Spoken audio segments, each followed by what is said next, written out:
14वें अध्याय में 3 प्रकार के गुणों का वर्णन है।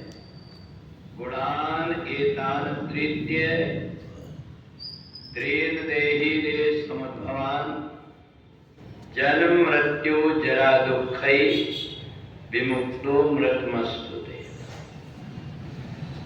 भगवान कहते हैं कि जब तक जीवात्मा तीनों गुणों से परे नहीं हो जाता तब तक उसका जन्म और मरण का चक्कर छूटता नहीं। अब ये तीनों गुणों से सतोगुण, रजोगुण और तमोगुण, इन तीनों गुणों से हम परे कैसे जाएं?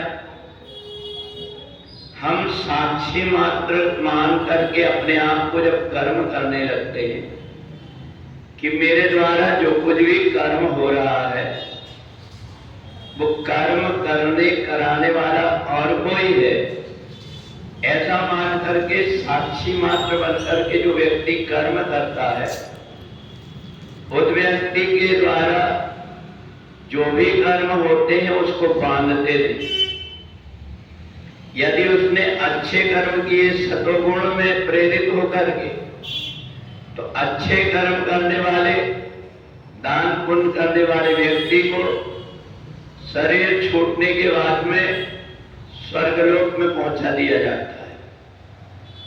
परंतु जितने उसने पुण्य कर्म किया है उतने दिन तक ही उसको वहां रहने को मिलता है। उसके बाद में उसको क्षीणे पुण्य मातरोकम विसंति, फिर से यहीं आना पड़ता है।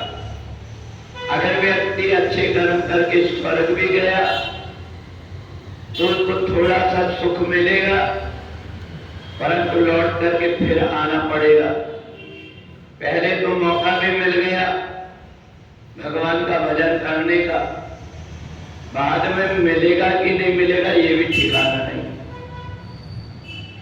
जो व्यक्ति रजोगुण से प्रेरित होकर के कर्म करता है उसको पाप और पुण्य दोनों से हो जाते हैं, इसलिए इसी मृत्यु लोक में आ जाता है जन्म लेकर के।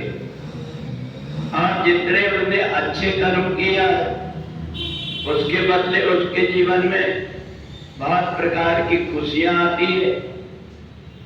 और जितने बुरे कर्म किया है, दूसरों को सताया है, दूसरों को कष्ट दिया है, उतने उसके जीवन में एक एक करके दुख आते जाएंगे। तो ऐसा व्यक्ति जो रजोगुण को मिटा नहीं पाया फिर से यहीं आकर के जन्म लेता है और जन्म लेकर के फिर सुख और दुखों को भोगता है। और तीसरा व्यक्ति होता है